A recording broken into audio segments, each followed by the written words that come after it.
Thanks for choosing this free Anfield Index podcast. If you'd prefer to listen to this or any of our other shows without adverts, then now's the time to check out Anfield Index Pro. With AI Pro, you can supercharge your entire listening experience.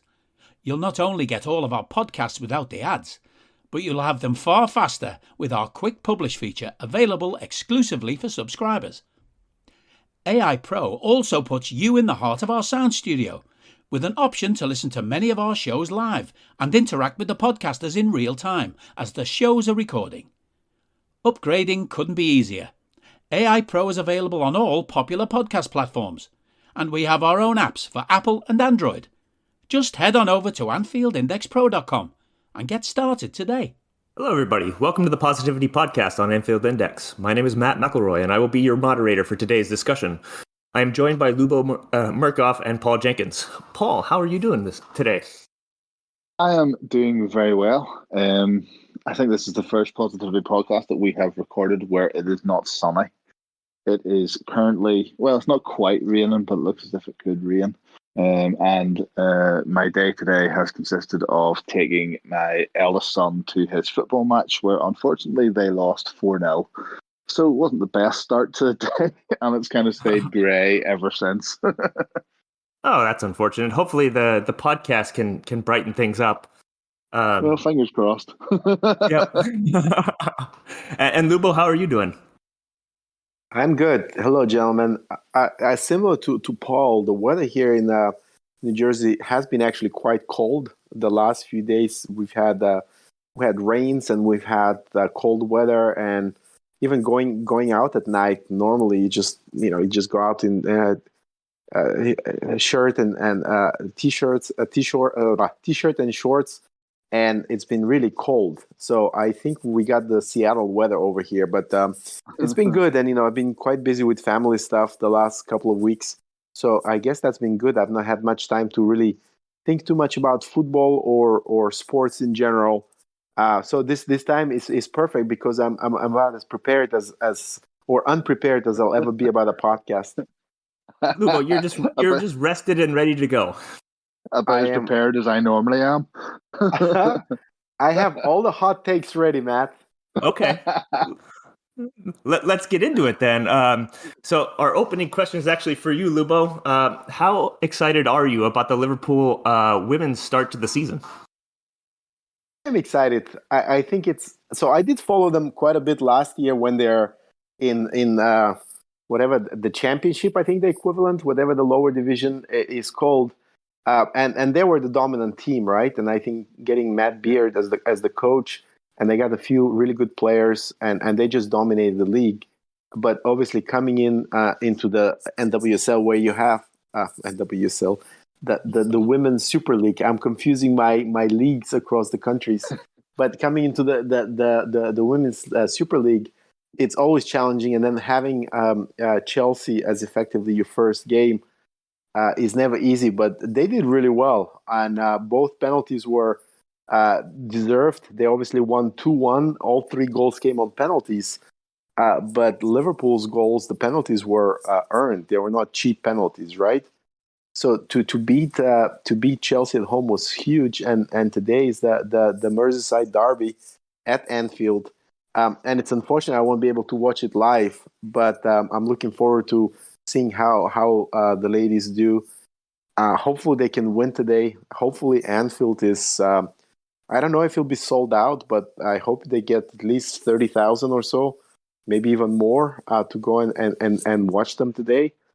So I'm very positive. I think the only negative is that they lost one of their forwards, Leanne Kiernan. They lost her to an injury.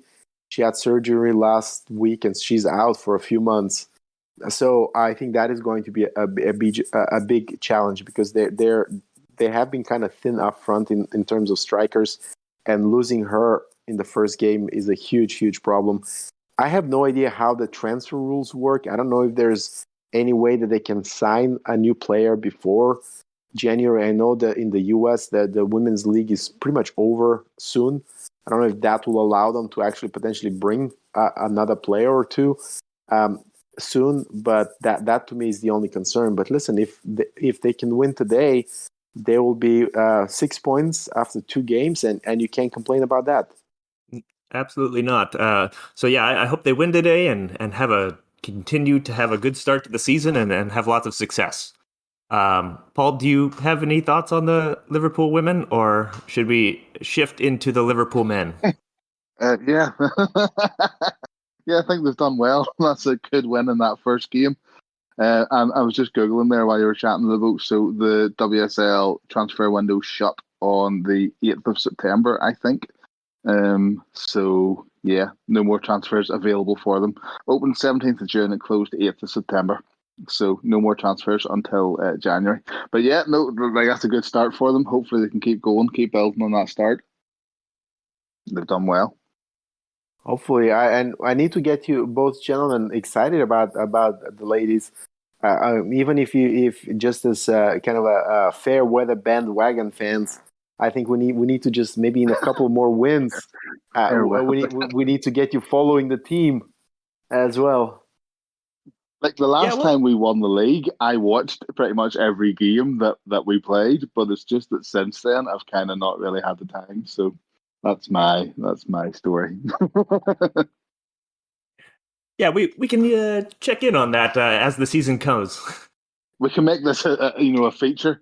Lubo's overview of the WSL.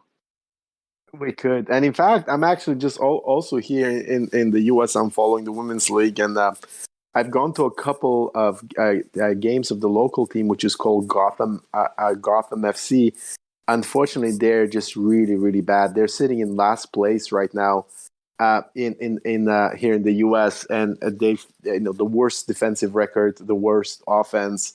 I think they've won 4 and lost 17. So it's been a bit brutal. But yeah, from that perspective, I do catch some games on TV, but I am excited about the Liverpool ladies, and I think it's good. I think it's good if the Liverpool ladies, Liverpool women do well this year. I don't expect them to compete for a title, but if they're finishing the top half of the table at the end of the season, I think that will be a major achievement. Yeah, that would be great. So let's shift our focus to the men's team and recap the event since we last spoke. So Liverpool signed Arthur Melo on loan from Juventus on deadline day. In the Premier League, Liverpool lost to Manchester United, then crushed Bournemouth and got a late winner against Newcastle before having a draw in the Merseyside derby. Then in the Champions League, Liverpool opened their campaign with a poor performance in Napoli, but then returned to Anfield with a win over Ajax. So let's start with the Arthur signing. Paul, what are your thoughts on Arthur? It's a very interesting signing, isn't it? I think it's kind of one of those ones that no one really had a sniff of or really knew was going to happen. And then all of a sudden, there it was. We've got him on loan. And you're kind of going, if he can live up the potential that has been talked about all through his career, it could be a stroke of genius. And your flip side of that is he actually fit? When will he be fit? When can he actually play any football minutes? And how is he going to have any impact on the pitch? So I think it's one of those signings where you're kind of going, yeah, okay, it could be really good, but you're just kind of, is underwhelmed the right term? I'm not sure, because you know that obviously he's been at Barcelona, he's been at Juventus, so it's not as if he's an absolute terrible player, but it's just one of them ones where you're kind of going, right, okay, what actually is he going to bring, and when's he going to be able to bring anything? Now, that being said, obviously in the weeks since he's arrived, then there's been a lot of really good positive stories coming out about him. Hiring, fitness trainers and everyone else to try and work with him to get him more, to get him closer to match fitness, playing for the under 21s. I think he's played a full 90, and then he also played 60 minutes there the other night. So I think when you look at that, you're kind of going, well, his attitude seems to be right.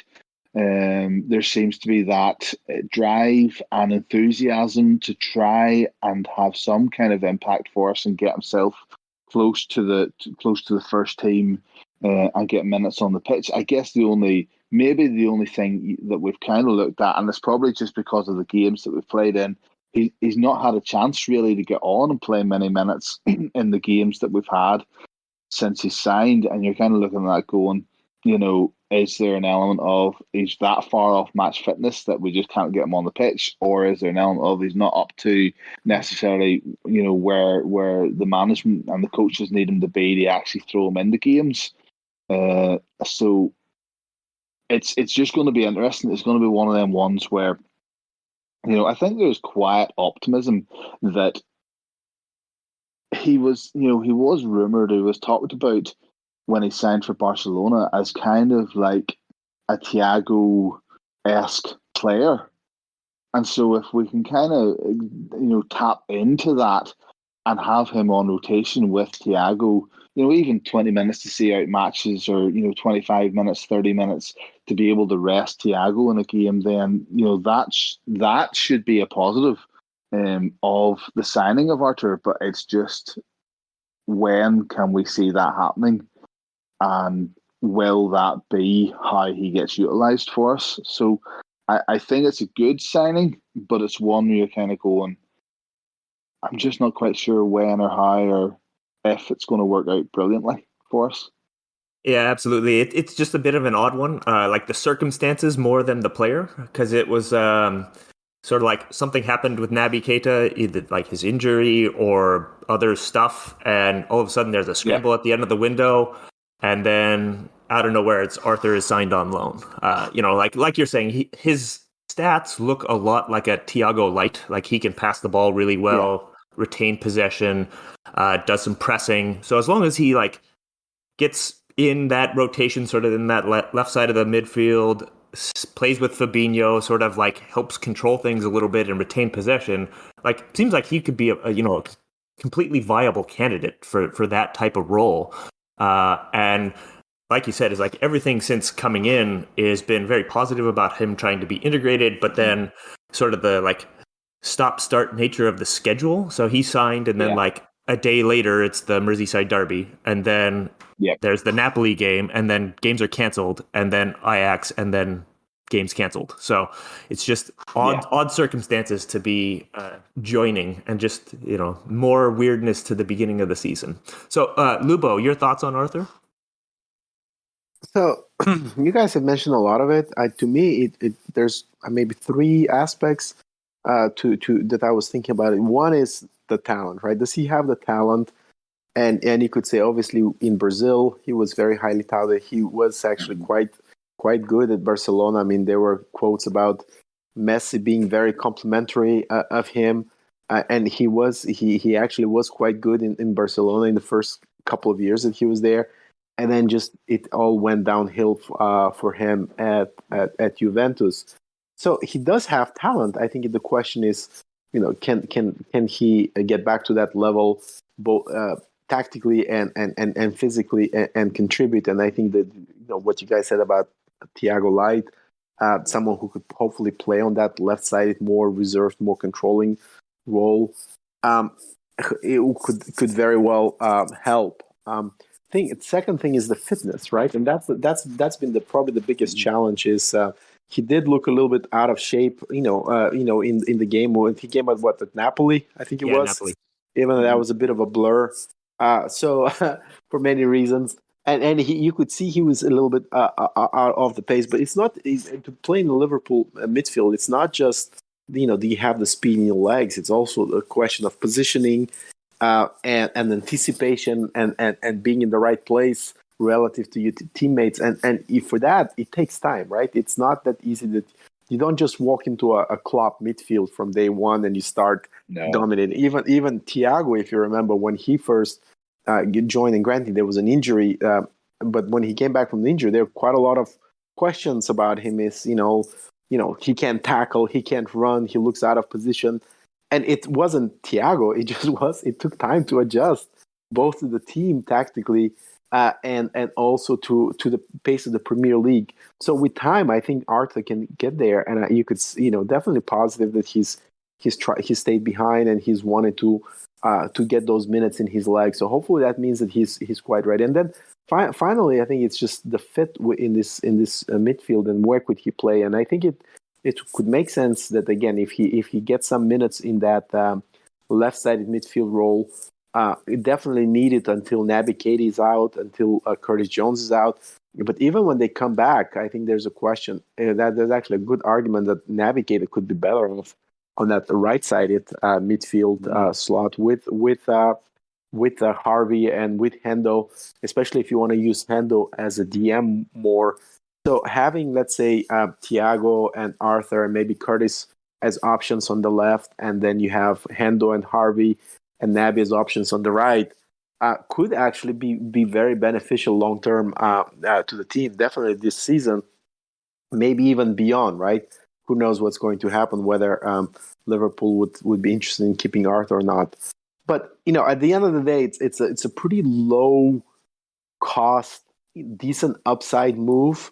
And if he adjusts and if he does really well, if he gets the opportunity and he does really well, you could try to keep him. I mean, I know there's a buy option. You could always try to negotiate it down, right? So that doesn't necessarily mean that just because the buy option is for 30-some million, you can always try to negotiate it down if needed, if he wanted to stay. So we'll see. I mean, I definitely don't see him as a bad signing, and there's some upside there. So we'll see. Hopefully he gets to play and gets to contribute. Yeah, I think that's right. It's a low risk signing, and we just have to wait and see how it works out. If he does well, he can sign permanently. If not, he can go back to Juventus, and that's completely fine.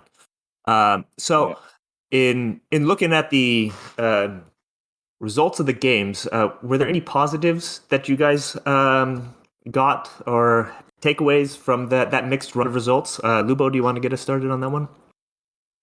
I mean, you have to say that the Ajax game came at the right time, and the result was really good. I think that was desperately needed especially after what happened in Naples, right? Having a win. But also just dominating. I mean, if you look at the numbers, and I know it, for a large period it was very tense because Ajax scored with their only shot on target. They had 3 shots in the whole game. They had something like 0.2 xg, and the one time they put the shot on target, it went in. So because of that, because for 89 minutes, you're looking for a game winner. There was a lot of tension. There was quite a bit of negativity about just how the result was achieved, but actually the game was really good. And I think that there was a lot of positivity, a lot of just good feelings from the way they played and the way that they won. I love a last minute winner. Don't get me wrong. And ironically, Liverpool have what now? Excluding the Community Shield. In the Premier League, in the Champions League, they have 3 wins. And aside from Bournemouth, they had that late winner against Newcastle. They had the late winner against Ajax. They could have, ironically, had late winners against Crystal Palace. I think that also at Everton, there was that last shot off the post by Mo, and then I think the rebound fell to Diogo and he shanked it. So I think the positive is, again, the way the last game was. And I think you could see things are hopefully starting to come together with Thiago back. We'll have more of the injured players back. It just felt like it was a nice, positive result, nice, positive performance to close out this part of the season, despite just results that didn't really go the way that we wanted to. So from a performance perspective, I'll say this. I mean, you could go game by game and you could point to silver linings, but it's not necessarily been a great stretch. It almost felt like a great game in the Community Shield, then a whole bunch of up and down performances, and a really good game against Ajax to just bookend this part of the season. Mm-hmm. Yeah, it definitely seemed like we've sort of had good, bad, and indifferent through those 10 games to start the season. And for me, one of the big positives has actually been the development integration of Fabio Carvalho, and like that late winner was very exciting. And I think there's a lot to look forward to as he gets into his Liverpool career. And I think he's going to be a really good player. So, Paul, what were your positives from this run? Some of the positives you can look at is that we didn't lose that Everton game as well. There was that was it the Cody goal that was ruled offside, but it was so tight. You just kind of look at that and going, oh man, some of the luck we've had over this season, the last season, you're just kind of going, that's the type of thing that could easily go against you. I think that Napoli game was just. It was just frustrating the game to watch, wasn't it? It was kind of one of them ones where you're going, nothing is clicking here. We've taken a smashing. We just can't seem to get ourselves in gear and get things working. But then to come back and have that game against Ajax, and it was, I was just looking at some of the simple stats there on that game, and we had just our attacking play with 10 corners. The Ajax keeper had 8 saves. It was just kind of one of them ones where you're just going, if we'd come away from that game with a draw, you would have felt opportunity missed. At the same time, you would have felt bad about it, but you would have been like, at least the performance was a lot better. But to get that last minute winner from Matip, then you're kind of like, yeah, that's probably what that performance in that game deserved. So to actually convert that and get the win was a good positive feel, because in seasons gone by, that's typically what we've been very good at, is playing right to the 95th minute and making sure that we get the win. And it's probably what we have missed this season in, the game against Fulham, the game against Palace. And yet we did have it then against Newcastle. So we've had it. And I think probably what, some of the positives that we can take from this is that we have played well in spells and in periods, and we have been able to grind a couple of results, but we're just used to that at the start of the season not being firing on all cylinders under Klopp, because there's the massive talk that he loves a good pre-season. He gets his players in the mind frame and in the physical condition to be able to hit the season running and get wins. And what's kind of surprising this season is that we haven't been able to do that, where we're very kind of used to being able to do that. So to come away with this break for the international break with that win against Ajax, then it's kind of like, yeah, okay, that's something that we're typically well known for, playing right to the end games and getting the win. I think just Napoli, but I don't know, we just never seem to do that well against Napoli, unfortunately. Whether it's under Ancelotti or anyone else, I don't know what it is when we go and play Napoli. We just don't seem to do too well against them. I think if we look back even at that United game, it's you just get so frustrated sometimes with what we were doing and what's happening on the pitch, and we're not getting rewarded for some of the nice play that we do put in place. And then you turn around, you get in a result like Bournemouth, where you absolutely smash a team 9-0. And you think, this is it, happy days, we're going to kick on, we're going to go for it now. And then we labour to a win against Newcastle, but we get the win against Newcastle. So you're kind of looking at the results and going, they're not brilliant, they're not terrible. I think the play has been better than what sometimes the results show. But at the same time, results don't lie. The table doesn't lie. We haven't done enough to win games. So it's kind of that thing where now we really need to, after this international break, just try and kick on. As you said, Matt, like players like Carvalho, him getting that winning goal against Newcastle, that is bound to be something that is going to help boost his confidence and boost how he feels about his position in the team and what he can bring to the team. So even if he's not starting games, he knows that the boss will trust him enough to fire him on for 30 minutes in the hope that he will change the game or get a goal or do something. So, and he's been able to prove that against Newcastle. So I think, small snippets of things like that are positive. Harvey Elliott's performances have been top notch. Even in games where the midfield has looked really bad, he has played really well. But then you look statistically and you kind of go down the right-hand side. We're still not quite clicking yet. We're not quite getting the best out of Mo. Trent's labouring. Is that because the three of them aren't quite connected? We haven't just dialed in how they all need to work with each other.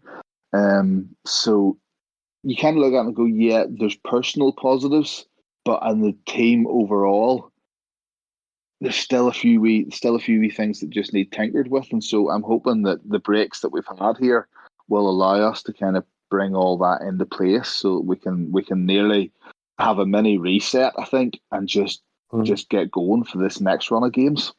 Yeah, I think that's right. So it's just like there's a little bit of an issue with consistency at this point, right? You can't, and it's not like consistently applied across the team. It's like you might have one player have a decent game, but then on the other side of the field, somebody's having a really terrible game, and that just sort of disrupts that sort of balance and throws everything off, and it just all looks a bit disjointed. Like you're saying, on that right side is like all those guys have like pretty decent attacking numbers, but then you look at like Mo's shot output, and he's down a full shot per game over his Liverpool career average, and so some things need to be adjusted a little bit to where you're getting Mo the ball and he's able to take shots and do more creative work than he has been able to so far. And then maybe that balance is a little bit too attacking and need to dial that back a little bit. So yeah, we'll see how Klopp adjusts things going forward. Actually, a couple of points on here. So one is around the starts of a season on the Klopp, and I actually looked into this. And out of the 6 full seasons, including this one, I mean, I'm ignoring 15, 16 because that was his first season, and it was under Rodgers. Only 2 seasons actually have been like where Klopp, the team has won the first 6 games, and that was 18-19 and 19-20, right? And even in 19-20, if you remember, that was also the season where Alisson got injured against Norwich. The schedule was quite soft, but even there, the metrics were not great. I mean, there were some games where we actually played really poorly, and we got away with results. I mean, remember that game? I think it was after the Super Cup when we played at Southampton, and they had all of these huge chances that they just kept missing, and we somehow won 2-1. So there were those 2 seasons. So the only seasons where Klopp has Liverpool has started with 6 wins. If you think about the other seasons, we've always had a couple of stinkers, right? Not just in the league. I mean, you remember like when we went to Man City and Graham, it was 10 men and we got clobbered 5-0, and we went to Spurs and we got hammered. And we had some poor results as well. There was the one as the 7-2 at Aston Villa. It has been like actually, like I said, 4 out of the 6 seasons, including this one, we've actually kind of started sloppy, and we've had some draws. We've had some losses. It's not really until like November, December that the team would really start clicking into gear. Unfortunately, what it's also meant is that by that time, you usually, you're just too far behind Man City. And so even though we've kind of righted the course, including last year, and we made a big run, it just couldn't quite catch them. So again, this is not new for Klopp, unfortunately. And I think this is just another season. I think but again, what Klopp has shown and what the team has shown is they can make these adjustments. So then going into games 8, 9, 10, etc., and then they can really get on a run. And that's something we'll talk about looking ahead is, hopefully that can happen. And I think the other thing is also that's been a real pain this year is the 3 games that we actually there wasn't even 3, but the games that we scored first, if you include even the Champions League, there's been 3 games where we scored first and we won. So the Community Shield, we scored first, and even though they tied, we ended up winning. Bournemouth, and then I think the last one was at Ajax, and again they drew, but we were able to win. All the other games we've been behind, and so it's just really difficult if you fall consistently behind in games, especially early on, then to be able to come back, and the fact that we're able to even draw and come back against Newcastle, I think it's something that hopefully turns around. And some of it has been kind of poor luck, where the other team has been able to score a goal first, pretty much their first shot or even first shot on target. I mean, you remember Zaha. Was it Zaha from who scored, and Yes. the Mitrovic with pretty much the first shot on target. So it's been a little bit unlucky, right? I know that this is something that we used to complain about Mignolet, that it's always like the first shot always goes in. It's kind of changed on the with Alisson, but we've suffered a little bit of just bad luck, where for some of these games we've just allowed the first shot to go in, and that's really put us behind. And I think that will turn around, where we'll stop conceding a goal with the first shot. We'll start taking the lead in a lot more games, and I think that is then really just open up the game and will allow them to start playing our style rather than just constantly being behind and chasing against packed defenses. Yeah, so given all these factors, do you guys still believe that Liverpool are challengers for the Premier League title? And Lubo, you want to start us on that one? I mean, to me, it's. I've said this year we're winning the pentuple, right? Because last year we didn't win the Community Shield. This year we did. So we're going for the pentuple. I mean, realistically, we're 9 points behind Arsenal in first, right? We do have a game in hand. So you could say, okay, even though it's a very difficult game at Chelsea, you could say, okay, maybe it's a 6 point, and then we're however many points, 8 points behind Man City. Okay, game in hand, so that's 5 points. It is going to be tricky. On the one hand, you could say, okay, we're quite behind. Does that mean that we're not in the race? It's way too early for that. On the other hand, also there's some really good teams. So Arsenal is quite good. Spurs is quite good. In fact, going back to the first one of the podcasts that we did in the summer where we previewed teams, I think all of us were actually quite high on Spurs and Arsenal, or at least I was. And so far, it's looking like it. So on the one hand, we're quite far behind. On the other, there's quite a few teams that are going to be good this year, and it's going to be difficult for someone to run and win, get 90 plus points again. So this could be a season where 80 some points wins the title. And I definitely think this team is very, very much capable to win, 80 plus points, even low 90s, right?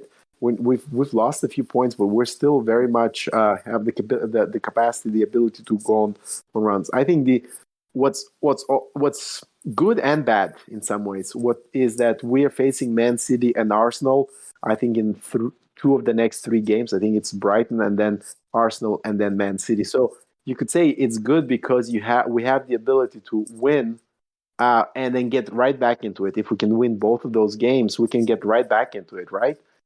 Yeah. The bad is that if you lose those games, then I definitely think you're in really deep hole, because then they're going to be really far ahead. And so I think at that point of time, you're now probably focusing top 4, and then you're focusing on the cups.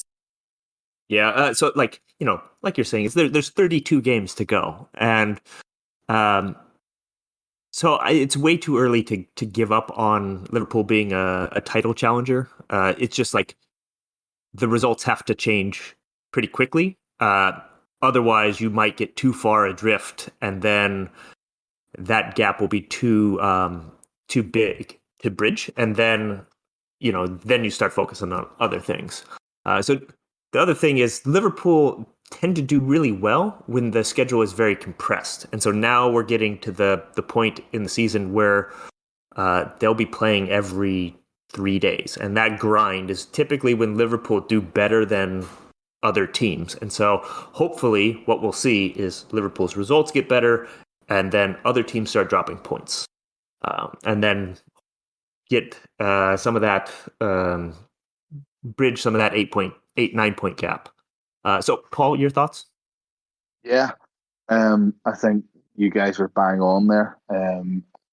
I agree. It's far too early to write anyone off in a title race, and I think it's far too early also to say that someone's a clear clear winner. We all know that Man City are going to be the hardest team to try and catch. I personally don't think Arsenal will have the longevity over the length of the season to continue the run that they are on. I also think they haven't really come up against anyone of too great a competition so far. And I think between now and the World Cup, then they're going to have a few tough games, which could see them drop away. I'm less worried about losing to Arsenal than I am about if we lose to City. If we lose to City, that's a big gap to try and close. And that one may be just a bit too far, but like who knows? In a World Cup season that is going to be punctuated by numerous stops and starts, and then also with a lot of games thrown in there. And we've talked about this before, we know that then Pep tends to play with a smaller squad. All that needs to happen for him, for City, is an injury to Haaland, is an injury to De Bruyne, is an injury to and some of the other midfielders, Bernardo Silva or whatever, and all of a sudden their team doesn't look as strong.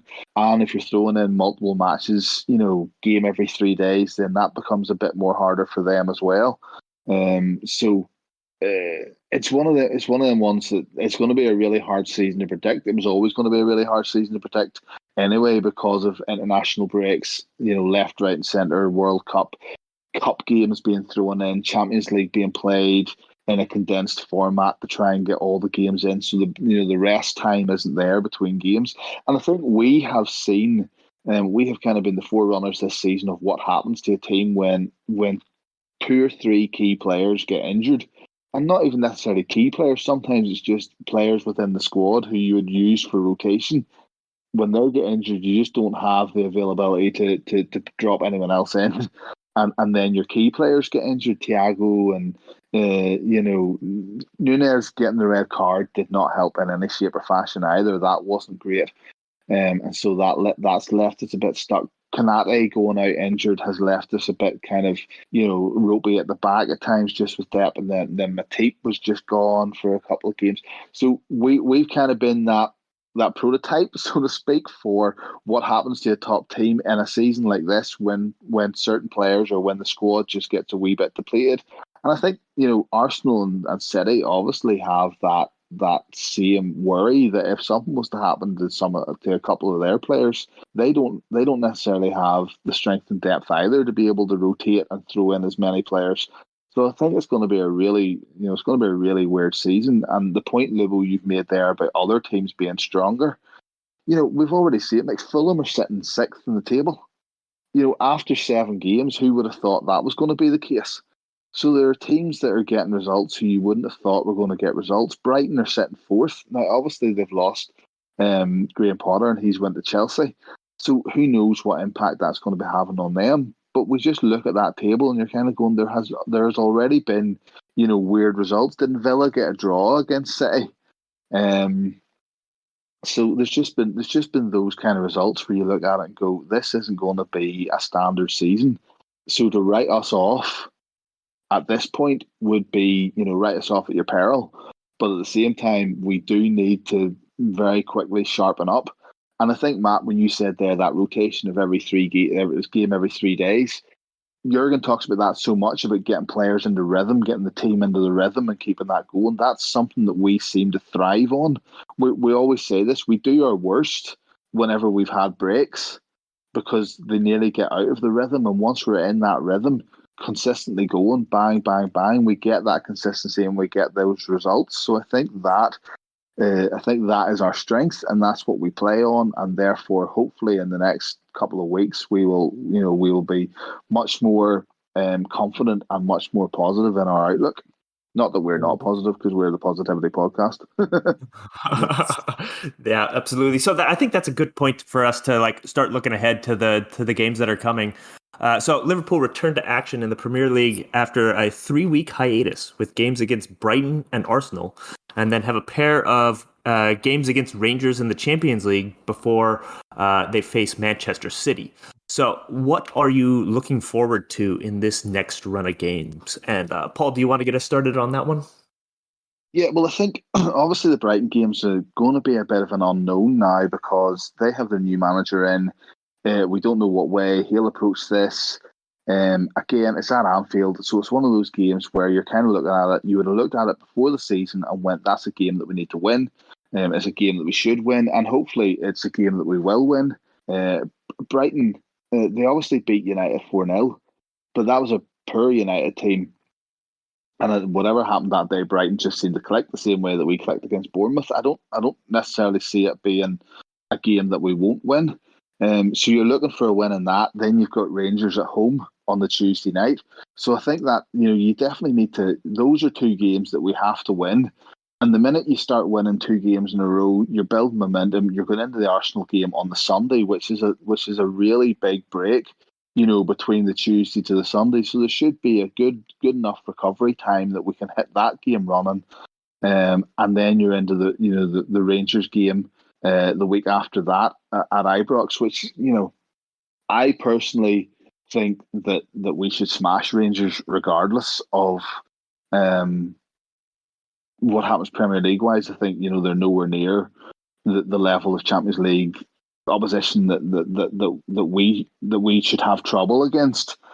But it will be a massive game for them, and therefore they could give us a bit of trouble. But I really think I think I watched them the other night, and they were beat 3-0. And I think it's just kind of one of them ones where we should 3 or 4 now. It's kind of one of those games where we should, Rangers shouldn't really be that much of a difficult opposition. Then you're hitting City, and that's the game where we really need to show what we can do at Anfield against City. So, like, I'm hopeful. I'm positive. These next 4 games should be good games. Yeah, it's an interesting way to come back because Brighton have not played since September 4th, and then their next game is October 1st. So you have a full month where they haven't played, and they switch managers. And so what are you going to see for Brighton on that day? It's like a complete unknown. So Lubo, what are you looking forward to? Yeah. A couple of things. One is a lot of the games that are coming up are at home. I think 4 out of 6 Premier League games that we have coming up are at home. So that's a positive, including Brighton. And then in the Champions League, we have Rangers also at home, Rangers away. So I think from the games, even though they're going to be difficult games, right? Arsenal and Man City, particularly, the fact that one is we're at home, and 2 is before we go to Arsenal, we'll have had a couple of games. We'll have had the Brighton game, we'll have had the Rangers game, to just give the players a little bit of rhythm, get them back from the international break, and to kind of get us going into the Arsenal game, going into the Rangers away, going into the Man City game. So I'm hoping, as Paul mentioned, that we can get a couple of wins against Brighton, against Rangers at home, get their confidence up, get the players back, get them all integrated, and then really go to Arsenal. And that's going to be a really difficult one. But if we can then, if you win Arsenal at Arsenal, and that's your 3rd win in a row, you start to put a little bit of a winning momentum in play, and I think that could then really carry us forward. So. The other thing is that I think Brighton and the Zerbi, and I don't know too much about the Zerbi, right? This new guy, but he likes to play, and so I suspect that Brighton are going to come to Anfield, and they'll just want to play. They'll want to play from the back. They'll want to control. They'll want to have possession of the ball. And if we are able to reproduce the counter press and the intensity that we showed against Ajax, I think that could be. And that could play really well for us. And same with Rangers. I mean, even though Rangers, they know they're the weaker team, they are still going to come to Anfield and they'll want to play. Right? They know they're not going to get out of the group. They know that they are the weakest team in the group.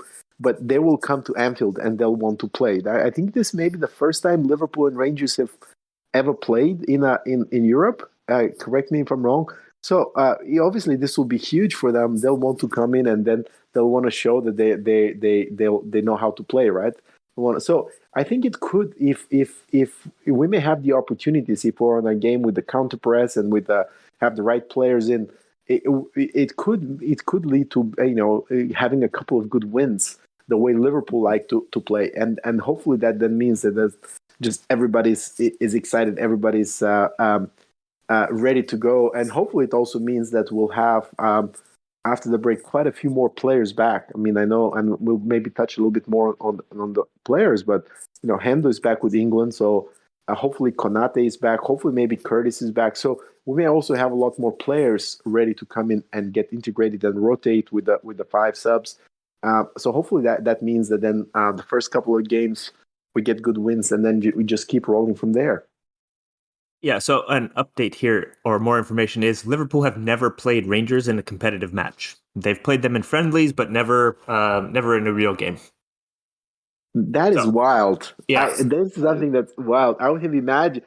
I think there was another one also, Man United, a few years ago when they played them in the Europa League, was the first time Liverpool and Man United had ever played in European competition together. And you're like, how is that possible? And then you realize that's because we always played Chelsea.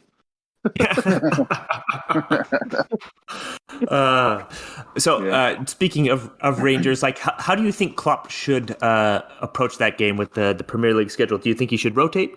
Lubo, you want to talk about that? I mean, you have to win those games, right? So that's Right. The thing is that against the Rangers, the reason those games are so important is because if you get 2 wins and you get to 9 points, and hopefully Ajax and Napoli drop points. I mean, ideally Ajax and Napoli just draw both of the games, right? So then they get the. But if you get to 9 points, then you really need, get a draw at Ajax or even get a draw at home against Napoli. Worst case, with 10 points, you're probably going to advance. I mean, ideally, you want to get to 12 points, but you want to get at least 10. 12 points would be perfect. So that's why the 2 games against the Rangers are so important. You have to win them both. But the good thing is that they're not that strong. They're by far the weakest team in the league. So that allows you to rotate and maybe not like rotate where you replace 7 players, but maybe you can do 2 or 3 players in. So from Brighton, bring in 2 or 3 players and then start integrating them. So I expect some rotation. I expect to see, as I said, 2 or 3 new players come in between Brighton and Rangers. But again, I think Klopp will take them very seriously because of how important those 2 games are. The 2 games against Rangers are for what will happen in the group. I think timing-wise is also good because I believe we play Saturday Brighton, Tuesday Rangers, and then we have the Arsenal game is on Sunday. So you could technically go strong again for Rangers, and then you go strong for Arsenal. Then maybe rotate a bit more at Rangers, which I think is Sunday, Wednesday. So we have the schedule works out quite well, and I'm pretty sure Klopp will take both Brighton and will take both Rangers games very seriously. Right. On the one hand, like the Rangers games would be good to play backups or young players because the talent differential between the 2 teams. But then, like, they're must-win games because of how things have started in the Champions League. So, I don't expect that much rotation, but we might see a little bit of it, especially in that second game between Arsenal and City. Paul, your thoughts?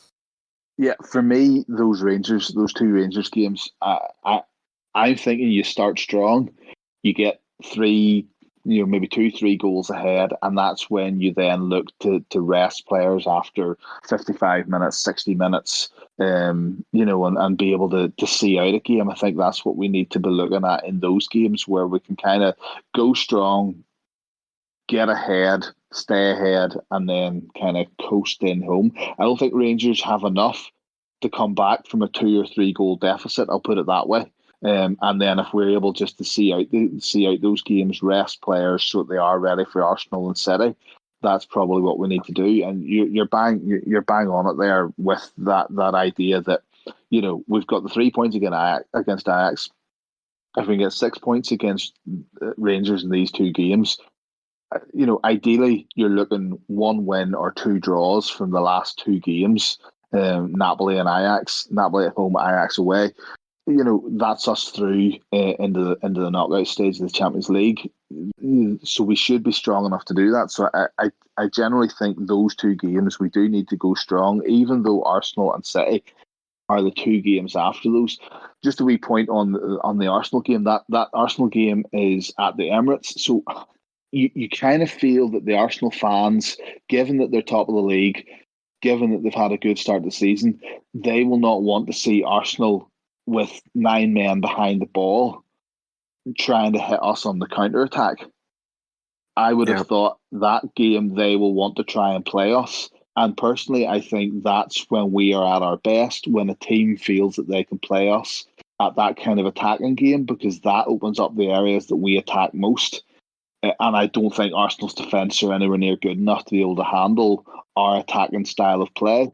So, that to me is kind of like an area that we can look at over these next 4 games.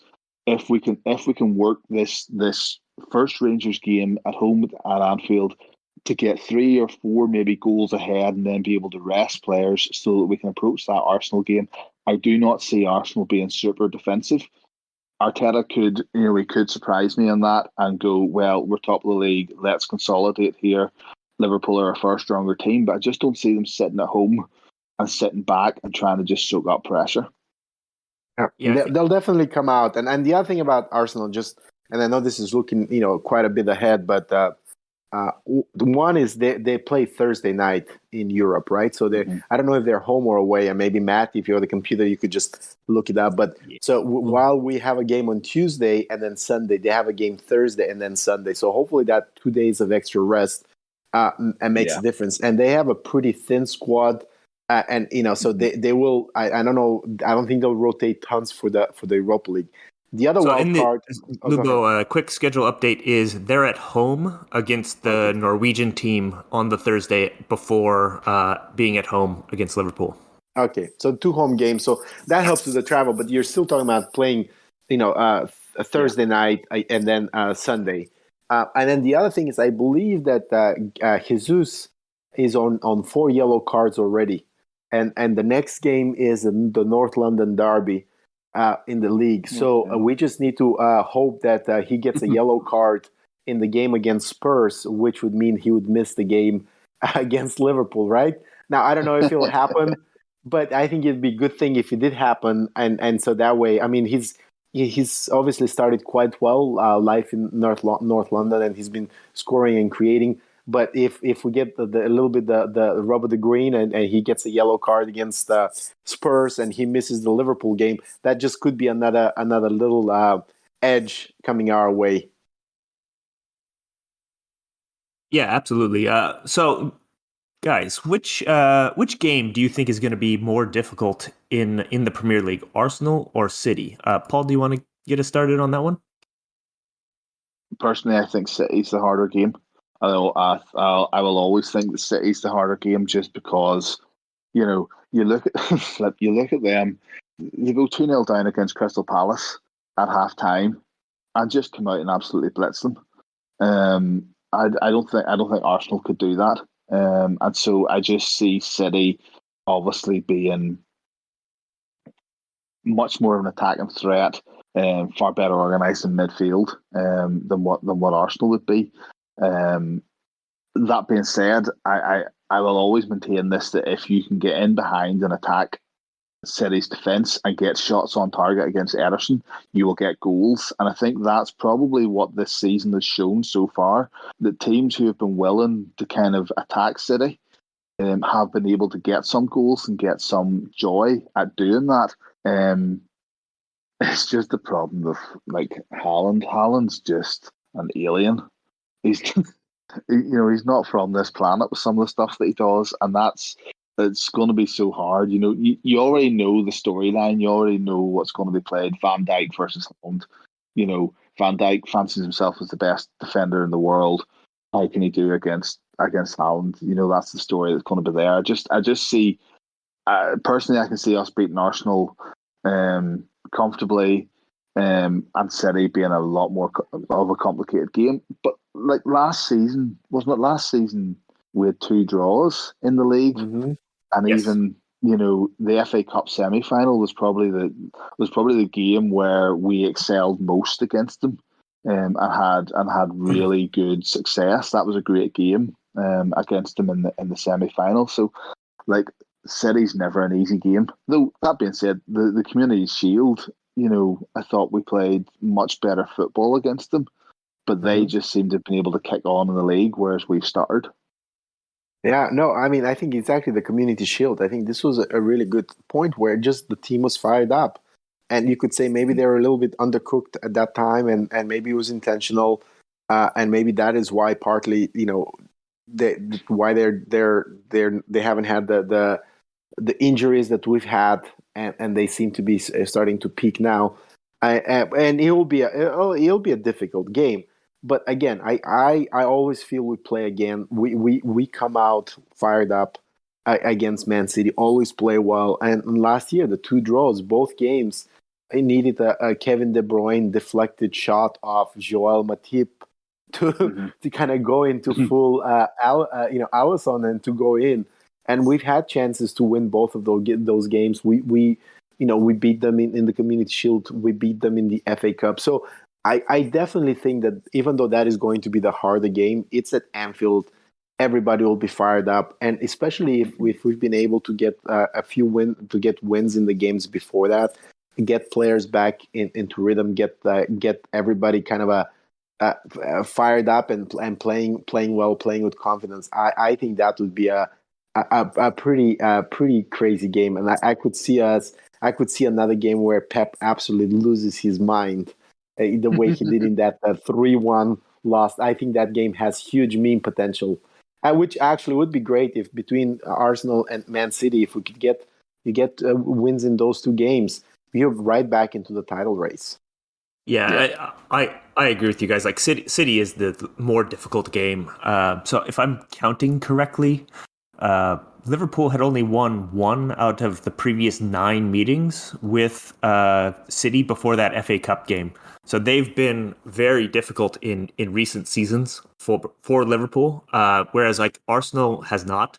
And Arsenal's also like struggled against better teams, which they have not really played so far this season. So it's really going to be like their first test when they go against Tottenham and then Liverpool in back-to-back games. So City's definitely the big one. They're just better. And, it's going to be a tough game, and we'll see what happens. So I think that is a good place for us to come to a close. So, Lubo, can you give us your final thoughts and any plugs? So, final thoughts. I think we should try to aim to have our next podcast maybe after that City game. We'll have to see how it works. I think that City game is on a Sunday, so it might be a bit challenging. We'll look at the weekend after that. But yeah, we definitely have the next 5 games are going to be really, really crucial for all the reasons that we discussed. The 2 games versus Rangers will determine how the group is looking. And then the next 3 games in the league, especially against Arsenal and Man City, will show whether Liverpool can jump back into the title race or not. So it is a bit ironic. Normally, you don't say that this early in the season you have some games that are just absolutely season defining. But I think the 2 games against Rangers in the league, and then the next 3 games, next 4 games, but especially the games at Arsenal and Man City, they could in many ways be season defining. So I just hope that Liverpool come back, get as many injured players back, and then just repeat how they played against Ajax. Just do that for a couple of weeks.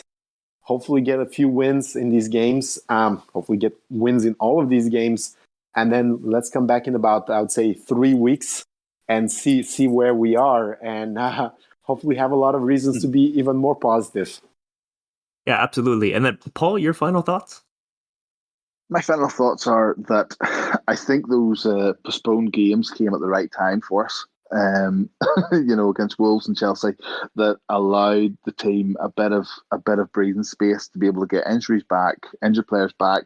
I know the international breaks come in the middle of it as well, but I do think that has worked in our favour, and it should be something that we should look to capitalise on these next number of games. We've had time to train, time to work through. I think we can get a good number of wins here and be ready to hit that City game in a confident mood. So yeah, I'm hoping that the next time we come to record that we are genuinely in a good place and pretty happy with the 5 games that have preceded that recording. Yes, You know, Paul, absolutely. what you said there about the game being cancelled. In fact, if you remember last season, we went through a stretch because of COVID and injuries where we had a run of bad games. You know, we lost at Leicester, we drew with Spurs, we drew with Chelsea, and then we had a game, EFL semi-final game postponed against Arsenal due to COVID, and then we came back, and then we went on this run that led us to basically the 3 finals, and then just finishing a point behind City. So I agree with you. Hopefully this was the same where these postponed games, even though it still means we have to play them, right? Most likely it'll mean sometime. I was looking at the schedule. In fact, a side note, right now, the game home to Chelsea and away to Wolves. So the two games, the sort of the opposite of the 2 games that were postponed, are back to back at the end of January. And there's a chance, depending on how the schedule works, is that in January we could play home to Chelsea, then play at Chelsea the postponed game, then play at Wolves, and then play against Wolves the postponed game. So we could literally have Chelsea, Wolves within like 2 weeks or something crazy like that. That's mad. That's mad, isn't it? That could be mad. Yeah, I know. We'll see if it happens. It could be. It may not happen, but we'll see how the scheduling goes. But there is that potential, right? But I do agree with you. I do think that the fact that just given how beat up we were, if we had dropped points against Wolves and if we had dropped points at Chelsea, it would have been just really, really brutal right now. So I like to think the same way that, especially given what happened last season, we could just regroup and reuse the momentum from the Ajax games, bring players back, and just go on a nice roll. Yeah, it's going to be a very crazy season. There are 13 games in 6 weeks, starting on October 1st. So hopefully the Reds will win all of them. So thank you for listening. Until we talk to you next time, up the Reds. We hope you enjoyed listening to this Anfield Index show. Please be sure to subscribe to our channel so future podcasts find their way to your device automatically. There's nothing quite like fan engagement, and we'd love to know what you think of anything discussed on this show. The best way to get in touch is over on our free Discord community, where both podcasters and listeners debate the hottest LFC topics 24/7. Sign up free now at AnfieldIndex.com/Discord. You won't regret it. You can also follow us on Twitter at Anfield Index and find us on Facebook by searching for Anfield Index. Oh, and before you go, we'd love it if you could leave us a 5-star review on your favourite podcast app. It only takes a couple of seconds, and it means the world to the people who create these free shows.